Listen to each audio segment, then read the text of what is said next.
Bonjour à tous. Il y a des moments où tout ce que tu veux entendre, c'est tout va bien. Mais le médecin me regarde et me dit, il faut refaire des examens. Ce jour-là, je pensais que nous avions dépassé la phase la plus dangereuse, mais hélas, en réalité, le plus dur était encore devant nous. Après la 3e opération d'Anir, les médecins ont dû retirer complètement la valve à cause de l'infection. Et jusqu'à ce que l'infection soit totalement guérie, Anir est resté sans valve. Quand nous sommes sortis de l'hôpital, les médecins ont décidé de surveiller la situation pour voir si son corps pouvait réguler le liquide tout seul. Et dans la vidéo précédente, je vous ai raconté le jour où je l'ai emmené à son premier contrôle chez le pédiatre après une longue période. Je pensais que ce serait un simple rendez-vous de routine, mais ce jour-là a marqué le début d'une nouvelle étape. Quand le médecin a examiné Anir, il a fait quelques tests simples de réflexe. Vous voyez, avec un petit marteau, taper sur les petits genoux pour voir s'il y a des réflexions. Et il observait très attentivement et malheureusement, on voyait sur son visage qu'il était inquiet. Puis, il m'a dit que je devais aller immédiatement à l'hôpital, le jour même, pour faire une IRM, afin de vérifier son état parce qu'elle est inquiétante. À ce moment-là, j'ai eu l'impression de revenir au tout premier jour à l'hôpital. La peur est revenue d'un coup et je me suis dit, est-ce qu'on revient au point de départ ? Nous sommes allés à l'hôpital, ils ont fait l'IRM et encore une fois, l'attente. Oh, dans ce genre de situation, l'attente est parfois plus difficile que la réalité elle-même. Et puis le verdict est tombé. Le liquide s'était à nouveau accumulé en grande quantité.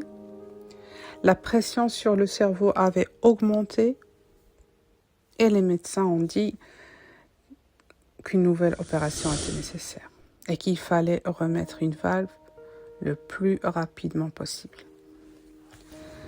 Ce moment a été très lourd pour moi. Je n'avais pas le temps de réfléchir. Je devais être forte. Le médecin m'a expliqué que sans valve, son corps n'avait pas réussi à évacuer le liquide tout seul.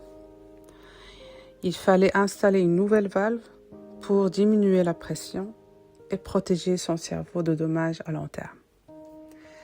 Et ça, c'est un point très important pour les parents qui ont des enfants atteints d'hydrocéphalie.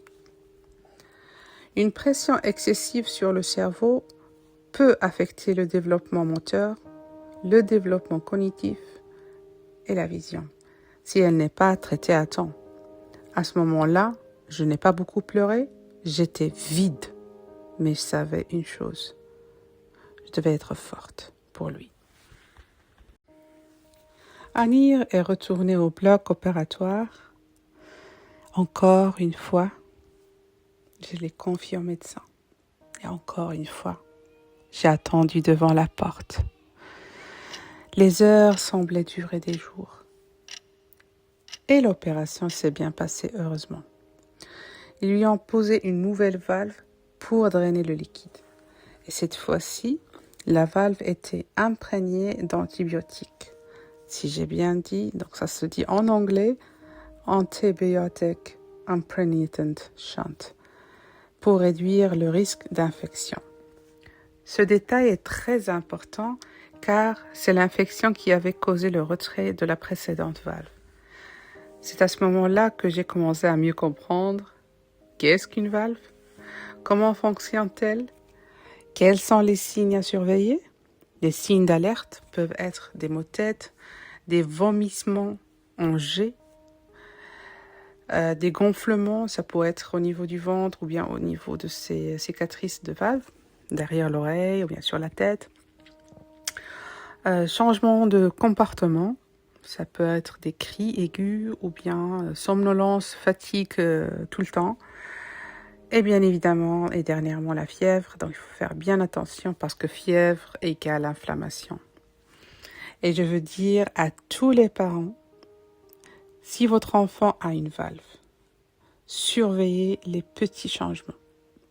Si quelque chose vous semble anormal, s'il vous plaît, n'attendez pas. Faites confiance à votre instinct. Notez tout.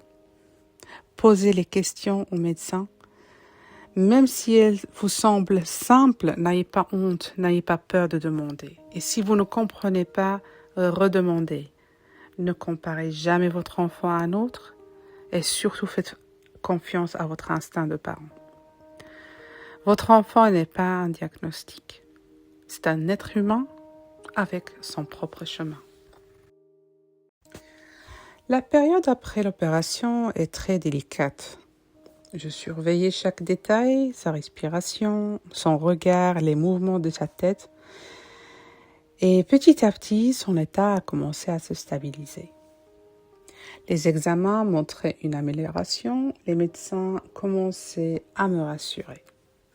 Pour la première fois depuis longtemps, j'ai pu respirer profondément. Nous sommes rentrés à la maison, mais je n'étais plus la même maman.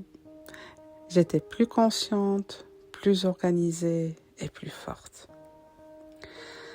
Environ un mois après la cicatrisation, le pédiatre a prescrit des séances de kinésithérapie. Une fois par semaine, environ 20 minutes. Mais je veux dire quelque chose d'essentiel. La kinésithérapie, ce n'est pas seulement ces 20 minutes par semaine. Le plus important, c'est le travail quotidien des parents à la maison avec leurs enfants. Observez ce que fait le thérapeute. Reproduisez les exercices chaque jour. Si vous pouvez les filmer ou bien les photographier ou bien noter ces exercices afin d'être sûr de bien reproduire ces exercices. Juste pour vous dire, à cette époque, Anir ne pouvait pas lever la tête du sol, s'asseoir seul, ni faire des transitions motrices d'un endroit à l'autre. Il pouvait même pas s'asseoir tout seul. Donc, il restait allongé sur le dos. Il jouait avec ses mains et ses pieds, bien évidemment, avec un jouet, mais toujours dans la position allongée.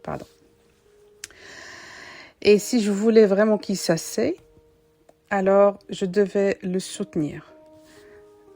Donc, juste pour vous dire, il ne pouvait pas lever sa tête seul.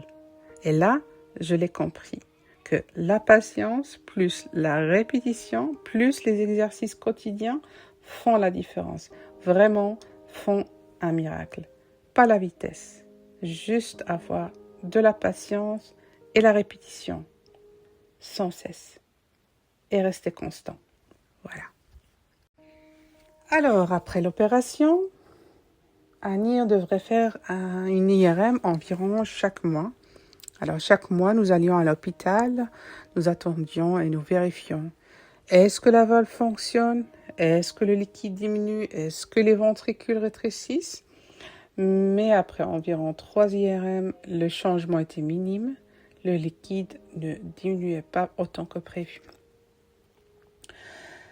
Les médecins ont ensuite réalisé un EEG, donc c'est électroencéphalogramme, pour analyser l'activité électrique du cerveau. Et le résultat a montré l'hémisphère droite représentait une activité plus élevée que la normale, l'hémisphère gauche était normal.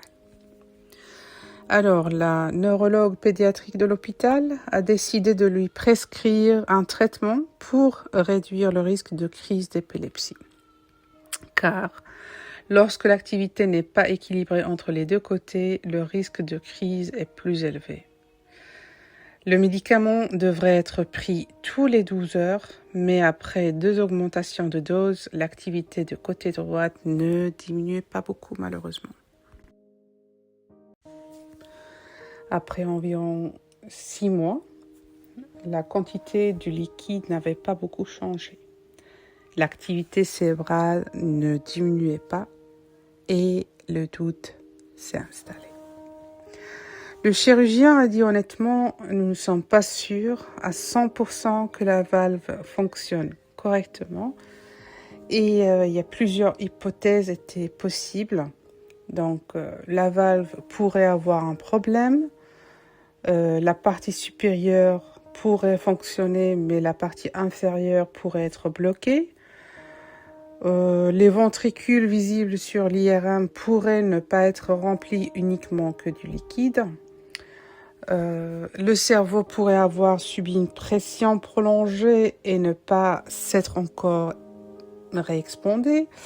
Donc il y avait beaucoup de possibilités, mais la décision était claire. Une 5e opération était nécessaire pour évaluer complètement la valve. Cette 5e opération n'était pas seulement pour poser une nouvelle valve, elle était destinée à vérifier si la valve fonctionnait, détecter une nouvelle ou bien une éventuelle obstruction, mesurer réellement la pression, comprendre pourquoi l'IRM ne montrait pas d'amélioration claire. Et cette décision n'a pas été facile pour moi. Encore une fois, le bloc opératoire. Encore une fois, l'attente. Et je le dis honnêtement, il y a des moments où je me demande, est-ce que mon enfant va supporter encore ça? Le chirurgien a décidé de procéder à la 5e opération. Et à ce moment-là, je ne savais pas si c'était la fin de la souffrance ou le début d'une nouvelle étape. Alors, cette étape m'a appris une chose. La force, ce n'est pas de ne pas pleurer. La force, c'est pleurer et continuer. Ce n'est pas parce qu'un résultat ne change pas que c'est un échec. Parfois, le corps a besoin du temps. Parfois, une autre intervention est nécessaire pour protéger l'avenir. Mais une chose était claire pour moi. Tant qu'elle respire, je continuerai à me battre avec lui. Et quand il est avec moi, je ne cesserai jamais de me battre. Ce voyage n'est pas terminé, mais chaque étape nous apprend quelque chose. N'ayez pas peur au point de vous laisser contrôler par elle.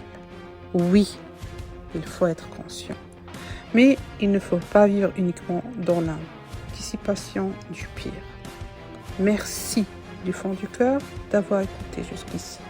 On se trouve dans la prochaine vidéo pour la suite de notre parcours.